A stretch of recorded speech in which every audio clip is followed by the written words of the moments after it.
Hello friends, मी भावना. माझ्या चॅनलमध्ये मी तुम्हा सर्वांचे मनापासून स्वागत करते.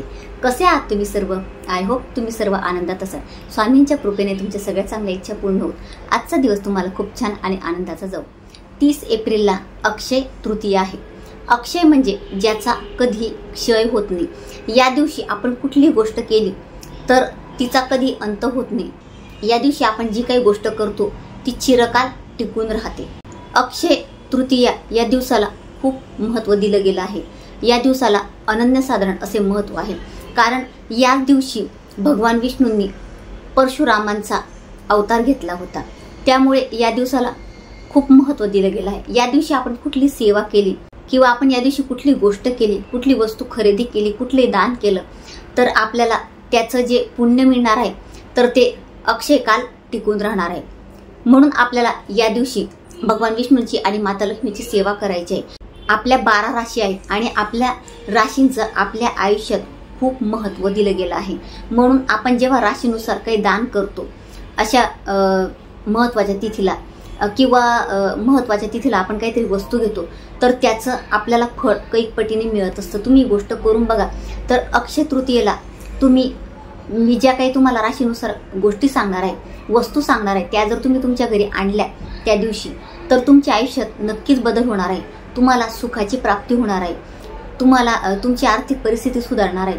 तुमचं काही दुःख संकट असेल तर दूर होणार आहे आणि ती वस्तू तुमच्याकडे अक्षय काल टिकून राहणार आहे. जर तुम्ही माझ्या चॅनलवर नवीन असणार आणि पहिल्यांदा व्हिडिओ बघत असणार आणि तुम्हाला व्हिडिओ आवडला तर व्हिडिओला एक लाईक नक्की करा. तर आपली पहिली रास आहे मेष. मंगळ ग्रहाचा स्वामी असलेली ही रास आहे. या राशीच्या लोकांनी या दिवशी लाल रंगाचे वस्त्र खरेदी करायचे आहे.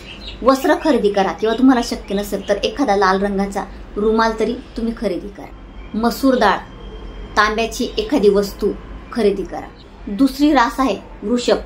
या राशीच्या लोकांनी तांदूळ, बाजरी आणि चांदीच्या वस्तूची खरेदी करायची आहे. चांदीचा तुम्ही छोटासा दागिना घेऊ शकतात किंवा चांदीची एखादी छोटीशी पट्टी आणली तरी देखील चालेल. यामुळे तुमच्या घरात सुख समृद्धी येणार आहे. तिसरी रास आहे मिथुन. बुध ग्रहाची राशी असलेली मिथुन ही रास आहे. तर या राशीच्या लोकांनी हिरव्या रंगाची वस्तू आणायची आहे. हिरवे मूग, धणे हे तुम्ही खरेदी करायचे आहेत. तुम्हाला सुखाची प्राप्ती होईल. चौथी रास आहे कर्क. कर्क राशीच्या लोकांनी पांढरी वस्तू आणायची आहे. दूध, दुधाचे पदार्थ या वस्तू तुम्हाला आणायच्या आहेत. पाचवी रास आहे सिंह. सूर्य ही सिंहाची रास आहे. म्हणून या लोकांनी बुंदीचे लाडू या दिवशी आणायचे आहेत. पिवळी फुलं, सोनं खरेदी करा. गुंजभर का असेना, छोटीशी पट्टी का असेना, सोनं नक्की खरेदी करा. यामुळे तुमचा सूर्यग्रह मजबूत होणार आहे आणि तुम्हाला सगळं वैभव प्राप्त होणार आहे. सुखाची प्राप्ती तुम्हाला होणार आहे. वैभव तुम्हाला प्राप्त होणार आहे. लक्ष्मीची अखंड कृपा तुमच्यावर राहणार आहे. 6वी रास आहे कन्या. राशी चक्रात कन्या ही बुध ग्रहाची दुसरी रास आहे असे मानले जाते. तर या राशीच्या लोकांनी हिरव्या रंगाची वस्तू खरेदी करायची आहे. हिरव्या मुगाची डाळ खरेदी करा. तुम्हाला वैभव प्राप्त होईल. सुख समृद्धी तुमच्या घरी येईल. 7वी रास आहे तूळ. या राशीला शुक्राचा स्वामी मानले जाते. म्हणून या दिवशी तुम्ही काही वस्तू खरेदी केल्या तर तुमचा शुक्र मजबूत होणार आहे. तर तुम्हाला चांदीच्या वस्तू, तांदूळ, साखर या वस्तू तुम्हाला खरेदी करायच्या आहेत. सौभाग्यात तुमच्या वृद्धी होणार आहे आणि तुम्हाला सुख प्राप्त होणार आहे. तुमचा शुक्र मजबूत होणार आहे. त्यामुळे तुमच्या आयुष्यात राजयोग येणार आहे. 8वी रास आहे वृश्चिक. या राशीच्या लोकांनी गूळ आणि एखादी तांब्याची वस्तू खरेदी करायची आहे. 9वी रास आहे धनु. धनु ही गुरुची रास आहे. त्यामुळे या राशीच्या लोकांनी पिवळ्या रंगाच्या वस्तू आणायच्या आहे. सोनं खरेदी करायचं आहे. तांदूळ आणायचे आहेत. केळी आणायची आहे. केळी, तांदूळ तुम्हाला जसं शक्य होईल, म्हणजे पाव किलो तांदूळ आणले तरी देखील चालेल. केळी पण तुम्हाला 3, 6 जशी आणायची तशी तुम्ही आणू शकता. 10वी रास आहे मकर. ही रास शनी ग्रहाची आहे.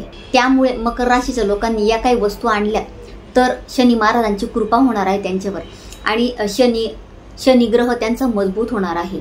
आणि जर छोटीशी पनोती असेल किंवा 7.5 असेल तर ती सुद्धा दूर होणार आहे. दही, लोखंडाची एखादी वस्तू किंवा उडदाची डाळ तुम्हाला या दिवशी खरेदी करायची आहे. यामुळे तुमचा जास्तीत जास्त शनी मजबूत होणार आहे आणि शनिदेवांची कृपा तुमच्यावर राहणार आहे. 11वी रास आहे कुंभ. या राशीच्या लोकांनी तीळ आणि लोखंडाची एखादी वस्तू खरेदी करायची आहे. आता 12वी आणि शेवटची रास आहे मीन. या राशीच्या लोकांनी हळद, केळी आणि पिवळी डाळ खरेदी करायची. पिवळी डाळ तुम्ही कुठलीही घेऊ शकता जी पिवळ्या रंगाची असते. मग चण्याची डाळ चालेल किंवा मुगाची डाळ चालेल किंवा कुठली डाळ तुम्ही खरेदी करू शकता, फक्त ती पिवळ्या रंगाची असावी. तर अशी मी छोटीशी आणि महत्त्वाची माहिती तुम्हाला दिली. तर ही गोष्ट नक्की करा. ही गोष्ट करायला तुम्हाला काही जास्त खर्च लागणार नाही आहे. तुम्ही थोड्याशा सुद्धा या वस्तू आणू शकतात, म्हणजे जास्त काही आणायची गरज नाही. पण राशीनुसार तुम्ही अशा पद्धतीने आणून बघा. तुमचे ग्रह मजबूत होणार आहे आणि तुमच्या आयुष्यात सुख येणार आहे. तर अतिशय छोटीशी माहिती होती जी मला तुम्हाला द्यायची होती. तर तुम्हाला माझा आजचा व्हिडिओ जर आवडला असेल तर व्हिडिओला लाईक, शेअर आणि चॅनलला सबस्क्राईब आणि आपलं भावनाज लाईफस्टाईल या फेसबुकच्या पेजला फॉलो नक्की करा. पुन्हा भेटूया अशाच एका नवीन व्हिडिओसोबत. तोपर्यंत सर्वांना श्री स्वामी समर्थ.